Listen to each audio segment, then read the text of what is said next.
Tarp kitko, vienam tyrimė skaičiau, kad moteris dėrybas labiau asocijuoja su ėjimu pas stomatologą, o vyrai dėrybas labiau asocijuoja su ėjimu į karą. Ir man tas pasiūlymas rasti tą vyrišką ir moterišką pradą labai patiko, sakyčiau, ta žinutė, kurią aš išsinešu iš tos popietinės dalies. Aš noriu kalbėti apie baimės.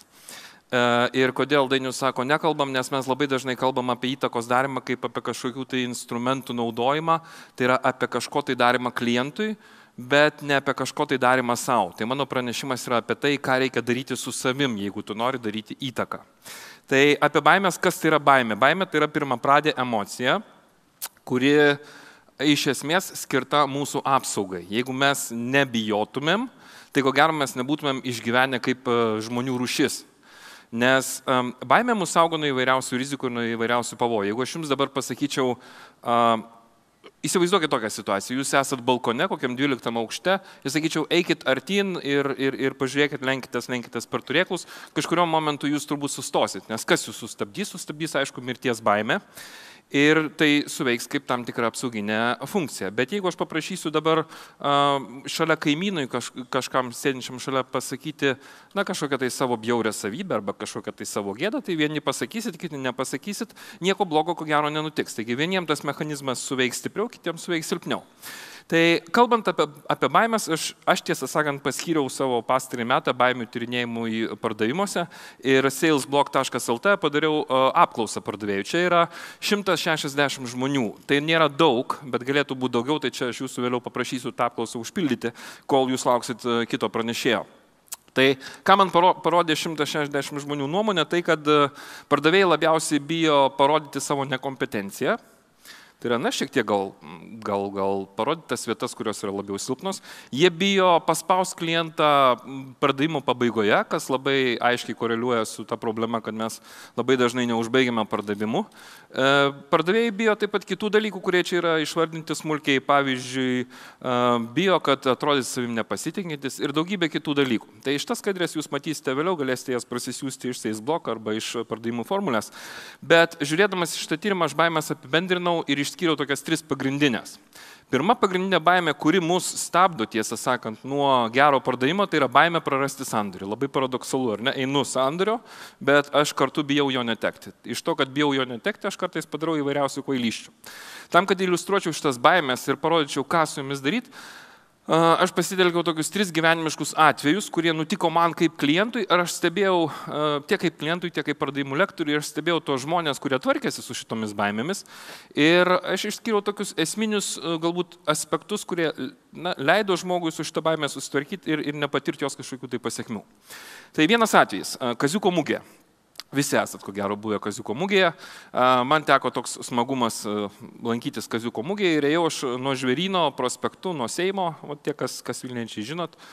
Kaziuko mugė prasideda ties senuoju Žvėrynio tiltu.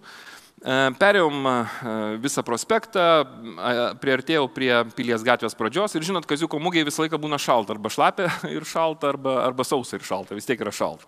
Ir žmonės kažko tai šildosi, kuo? Karštų vynų, sako žmonės, šildosi. Blogai, šildykitės angliavandeniais, cukrum. Tai kai jūs valgot kažką labai saldaus, cukrus kyla, išskiria šilumą. Tai dabar žinosit gerą receptą. Nusprendžiau nusipirkti tų belgiškų vaflių, kurie dar pamirkomi tokiam klaikiam šokoladė ir yra visiškai žiauriai klaikiai saldu, bet už tai labai gerai šildo iš vidaus. Ir tos vaflius pardavinėjo 2 merginos studentės, gal kokių 18-20 metų. Ir kadangi aš esu vienas kiečiausių dėrybininkų Lietuvoje, nusprendžiau su tom merginom pasidarėti, sakydamas tokį argumentą. Aš už vaflį mokėsiu ne 6, bet 4 litus, dar buvo litai. Ir mano argumentas buvo toks labai rimtas dėl to, kad Kaziuko mugė. Tai toks, žinot, labai apskaičiuotas, pasvertas, pasiruoštas argumentas. Mergina sako ne.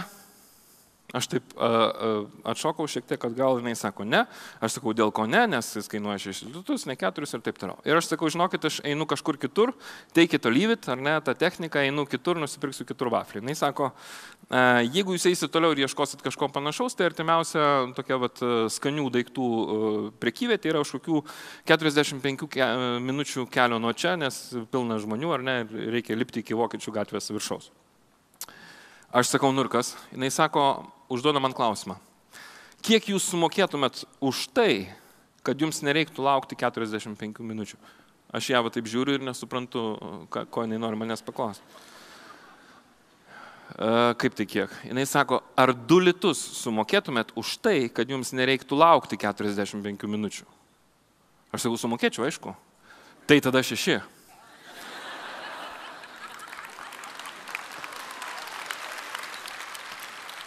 Tai žiūrėkit, ką padarė mergina. Mergina pirmiausia nebijojo pavojaus. Prieš ją atsistojo kažkoks tai vaikinas, toks susiraukęs, matot, aš toks truputį susiraukęs, atrodau piktas, kuris čia kažką tai aiškina, kažko tai prašo, o jinai sako, tai aš tau sako, noriu klausimą užduoti. Jinai pasakė tiesą, nemelavo, nesuko degos, nu ką jūs, ponė, žinot, gal čia, žinot, gal ne 6, gal čia 5,5. Nebuvo nieko tokio, jinai buvo labai tvirta. Ir jinai uždavė man klausimą, kuris man leido pačiam susiformuluoti argumentą, jog aš esu neteisus kaip klientas, arba pralošiau šitas dėrybas. Dar vienas atvejis, kuris parodė man, kaip pardavėjai susitvarko su baime netekti sandorio, tai yra įvykis, kuris nutiko prieš 3 dienas žvejybos prekių parduotuviai. Poryt aš išvažiuoju į Suomiją žvejot, tai man reikėjo vasarinio kostiumo žvejybinio. Atėjęs į parduotuvę aš jo neradau, bet parduotuvės savininkas, ko gero, jis priejo, toks matosi visas bosas, sako, žinok, aš tau pasakysiu, kur tu gali rasti. Ir jis pasakė man savo konkurentų parduotuvę, kur aš nuvažiavau, išleidau 200 eurų beveik tam kostiumui. Ir aš pagalvojau, velnias, tai jisai užuot pasakęs, neturiu, arba pasakęs, pasižiūrėkit kažkada, gal užeikit pas mus kažkada, tai mes turėsim, jisai pasakė savo konkurentų adresą. Ir aš pagalvojau, šitas vyras mane konsultavo, jis pasakė, ko ieškoti, į ką atkreipti dėmesį, kokie ten tie yra parametrai tų kostiumų, ir jisai pasidalino sandorių su savo konkurentu. Spėkit, pas ką aš grįšiu. Aišku, aš grįšiu pas jį, pas tą, kuris man pasakė, kur man ieškoti ir kuris pasidalino sandorius su savo konkurentu. Tai baimė prarasti sandorį mus kartais riboja nuo tokių veiksmų, kaip aktyvesnis kartais užbaigimas pardavimo arba apskritai pagalba klientui. Kita baimė, kurią aš išskyriau iš to nedidelio tyrimo, tai baimė pasirodyti prastesniu. Čia duosiu vieną pavyzdį, kur yra žmonių iš autoservisų. Keli, užsikimiškis klausis. Mano autoservise, nesakysiu kuriam, mano viena lempa automobilio priekinė pradėjo prastai šviesti ir aš atvažiavau nusipirkęs lemputę jai pakeisti. Ir ateinu į prieimimą ir paduodu tą lemputę ir sakau, žiūrėkit, čia reikia pakeisti, gal galėtumėt, nes aš pas nemoku. Jisai taip atsilošia, man tą lemputę atgal pastumė, sako, tai ką iš čia nusipirkot? Sakau, lemputę nusipirkau, norėčiau, kad pakeistumėt, o ką? Na, tai pradėjau jaustis kaltas. Tas ateina, žinot, tas jausmas, kaltės jausmas ateina. Jis sako, tai ar jūs žinot bent parametrus, kokius reikia pirkti? Tai yra, į kokius reikia kreipti dėmesį. Sakau, nu nežinau, man brolis patiria. Tai ką tas jūsų brolis žino? Aš taip sakau, tai vyrai, sakykit, pakeisti ar nepakeisti ir ką man daryti? Nu čia reikia žiūrėti. Tai žiūrėkit, tas žmogus nebuvo mano pusėje. Vos tik tai aš pajuntu, kad pardavimų žmogus arba klientų aptarnavimo žmogus nėra mano pusėje, viskas, mes turim konfrontaciją ir jam riesta. Aišku, aš, kadangi automobilis garantinis, aš ten nenorėjau kelti vėjo ir taip toliau, bet man yra nemalonu. Ir kai tik tai baigėsi mano garantinis laikotarpis, aš persikraušiau į kitą servisą. Ir jisai nedarė tai, kas galbūt kartais mus užknisa, bet tam, kad mes tą padarytumėm ir nebumbėtumėm ir parodum klientui vertę, mums tiesiog tą reikia kartais padaryti. Pagalvokit apie savo klientus, kur jie jūs užknisa ir padarykit, duokit jiems tai, kas jūs užknisa. Pamatysit. Pavyzdžiui, vienas mano klientas, kuris organizuoja seminarus, nežinau, gal jie čia yra, gal nėra, bet daug tokių klientų yra. Personalo vadovė prašo atsiųsti skaidres seminaro. Ir kai aš nusinčiu skaidres, jinai manęs klausinėja, kada kas bus paminučiui. Ką aš galiu pasakyti, kas bus 2 dienos po pietų ir kokią aš skaidrę tuo metu rodysiu arba apie ką aš nekėsiu. Ir man tas pradezint. Bet aš supratau, kad jai žiauriai to reikia. Ir aš jai daviau, tai aš jai surašiau minutės, jinai sako, tu esi geriausias konsultantas, su kuriuo man teko bendrauti, nes tu man davai tai, ko man reikia. Mane žiauriai užknisa, neprašykit, jeigu kas samdysit, neprašykit tų skaidrių, bet jeigu paprašysit, aš sukasiu dantis, su šypsena tam padarysiu. Paskutinė baimė bijo susimauti. Čia yra pilna žmonių, kurie bijo susimauti. Iš tos scenos mes atsistojam ir bijom susimauti, bijom pasirodyti prašiau negu konkurentai ir taip toliau. Ir apie susimovimo baimę aš turiu vieną gerą istoriją iš mokymų. Kada man teko stebėti vieną bankininkę, kuri skambino privačiam klientui ir kvietė į susitikimą. Tai privatus klientai, ten tokie VIP žmonės, čia irgi yra tokių bosų, kurie turi daug pinigų ir jų neprisikvies į banką, bet tam, kad prisikviesti, reikia labai didelį įdirbį nudirbti. Tai ta moteris, trumpiau tariant, jinai sako, žiūrėkit, aš noriu jūs pakviesti į banką, čia pakonsultuoti jūs apie finansus, jūs čia aktyviai naudojatės. Klientas sako, ne, aš neturiu laiko. Jinai sako, žiūrėkit, bet jeigu iš jūs pakonsultuosiu, jūs gausite tam tikros vertės ir bla bla bla. Ne. Ir ties kokiu 5. kartu, kada aš jau galvojau, kada jinai nuleis rankas, jinai, žinot ką padarė, jinai padarė tokią pauzę, nurijo seilės ir sako, žiūrėkit, ponas, 4 kartus aš jūsų normaliai paprašiau atvykti į banką. Kaip žmogaus.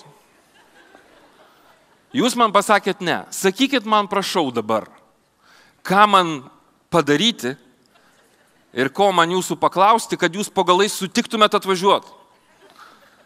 Ir kitam, čia buvo tikra situacija, aš stebėjau tą situaciją, nes tenka taikyti coachingą pardavėjim ir stebiuosi ir duodu jiem grįžtamą ryšį. Aš susėmiau už galvos, dabar galvoju, kas bus. Tokia pauzė ir klientas sako, okei, tai aš 9 rytoj tada privažiuosiu.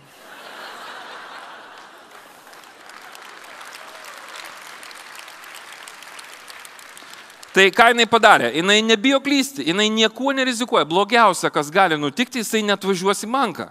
Ar ne? Nieko daugiau nebus. Jisai jos neišmes iš darbo, žinot, kai policininkus atleidžia per dieną po 5 kartus iš darbo, taip jos nieks netleis už tai. Ir siūlykit nesąmonės. Jinai ir pasakė visišką nesąmonę, bet jau Dainius pasako, sakė, nesąmonės labai gerai veikia.